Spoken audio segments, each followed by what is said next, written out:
नमस्कार. सर्व मलकापूर शहरातील मालमत्ता धारकांसाठी आज मी हा व्हिडिओ बनवत आहे. आपल्याला माहीतच आहे की मलकापूर शहरात अवाजवी मालमत्ता कर आकारणी जी झालेली आहे त्या विरोधात मलकापूर शहरातील बहुसंख्य अशा मालमत्ता धारकांनी आपला आक्षेप नोंदवला आहे आणि हाच मुद्दा आज सर्व मालमत्ता धारकांसाठी अतिशय चिंतेचा ठरत आहे. कंत्राटदार कंपनी म्हणजे जी सर्वेअर कंपनी जी होती, जी आपल्या प्रत्येक घरोघरी येऊन ज्यांनी सर्वे केला, तो सर्वे करताना या कंत्राटदार कंपनीने आपणास मालमत्तेच्या वस्तुस्थिती दर्शक असा कुठलाही प्रश्न आपल्याला विचारलेला नाहीये. अशा चर्चा माझ्या कानी आल्या. जसे की तुमच्या घराचे बांधकाम हे कोणत्या वर्षीचे आहे, म्हणजे 10 वर्ष, 20 वर्ष, 15 वर्ष, 40 वर्ष, किती वर्ष जुने आहे, म्हणजेच एकंदरीत किती वयोमर्यादा या घराची आहे, या संदर्भात आपल्याला कुठलाही प्रश्न विचारलेला नाही. आपले बांधकाम हे निवासी आहे अनिवासी आहे याबाबतही आपल्याला कोणालाही प्रश्न विचारलेला नसल्याची माहिती आहे. शिवाय घराचे बांधकाम प्रकार कसे आहे, जसे की लोड बेरिंग आहे का, काही भाग हा जुन्या पद्धतीमध्ये बांधलेला लोड बेरिंग मध्ये बांधलेला आहे, काही प्रथमदर्शनी भागामध्ये नवीन कन्स्ट्रक्शन केलेलं आहे अशा स्वरूपाचा आहे का. बऱ्याच ठिकाणी काही ज्या भिंती आहेत त्या मातीच्या आहेत, म्हणजे ज्या जुन्या गावातल्या विशेष करून ज्या बांधकाम आहेत ते मातीचे चुन्याचे बांधकाम आहे. परंतु आपल्याला असा प्रश्न विचारला गेलाच नाही की तुमचे बांधकाम हे कशा स्वरूपाचे आहे.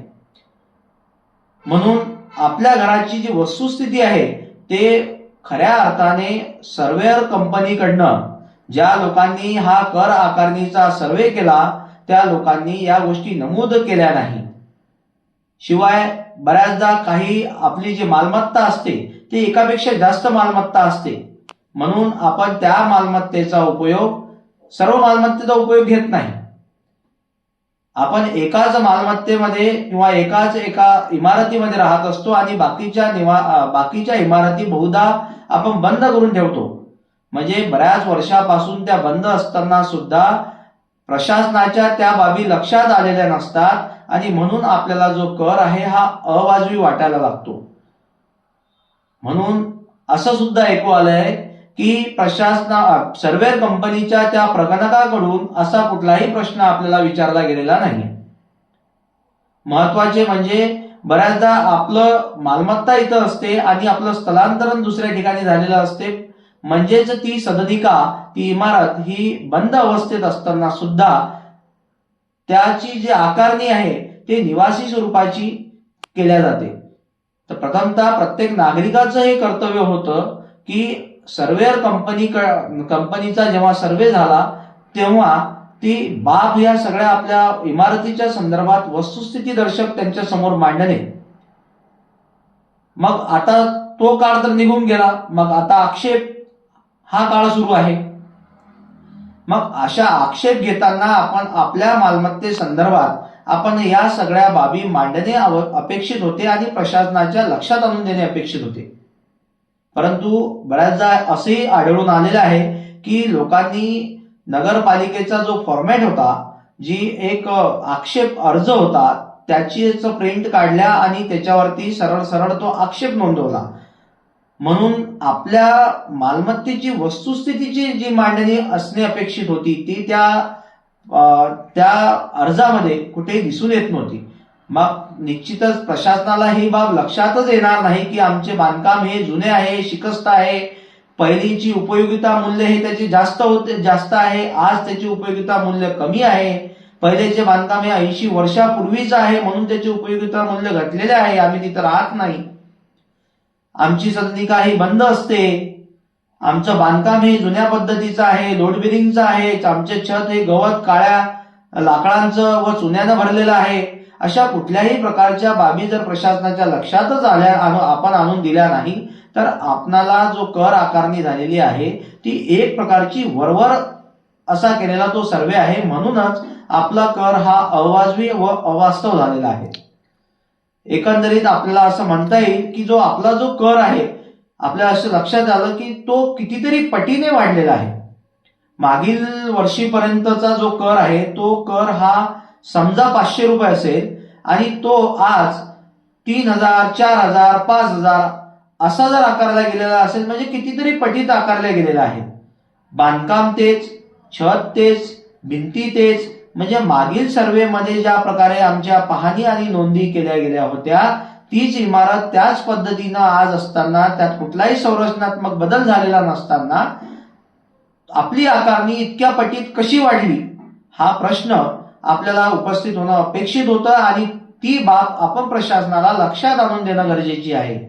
जर अशा मुद्द्यांनुसार आपण जर प्रशासनाकडे आपली आक्षेप नोंदवला आणि आपल्या घराची वस्तुस्थिती, आपल्या मालमत्तेची वस्तुस्थिती आपण प्रशासनाच्या लक्षात आणून दिली तर निश्चितपणानं आपणाला न्याय मिळेल. आणि हा जो अवाजवी आणि आर्थिक पिळवणूककारक असा जो कर आकारणी फक्त कंत्राटदार कंपनीच्या हलगर्जीपणानं झालेला दिसून येतो. आणि तरच आपल्याला न्याय जर पाहिजे असेल तर आपलं एकच कर्तव्य आहे की आपल्या मालमत्तेची खरी वस्तुस्थितीची जी मांडणी आहे ती आपल्या अर्जात व प्रशासनाच्या लक्षात आणून देणे होती.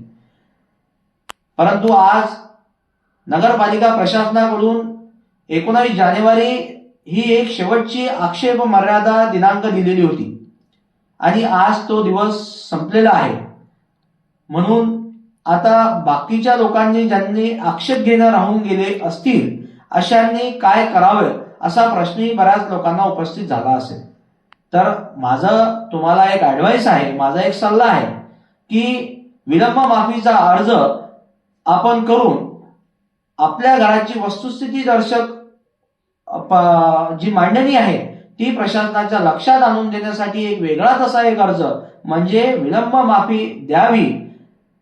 आम्ही या मधल्या काळामध्ये 19 जानेवारी पर्यंत कुठल्या कुठल्या कारणाने आम्ही ते तुम्हाला निदर्शनात आणून देऊ शकलो नाही, आक्षेप घेऊ शकलो नाही, या संदर्भात प्रशासनाकडे तसा अर्ज म्हणजे विलंब माफीचा अर्ज करून शिवाय दुसरा एक अर्ज आपल्या घराच्या वस्तुस्थितीचे किंवा आपल्या मालमत्तेचे वस्तुस्थितीचे दर्शन त्या अर्जामध्ये करून पुन्हा आमचा विचार व्हावा व आमचा आक्षेप मान्य करावा अशी विनंती प्रशासनाकडे करावी, जेणेकरून आपला कुठेतरी विचार होईल.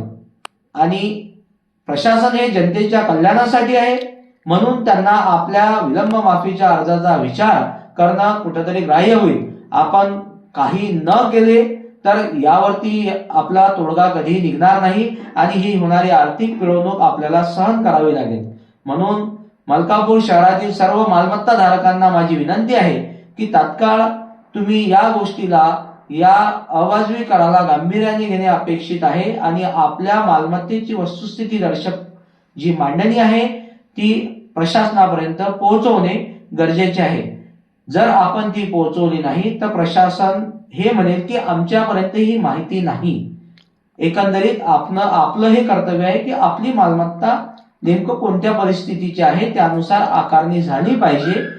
एवढी बाब ही प्रशासनाकडे आपण रेटून धरली पाहिजे. धन्यवाद.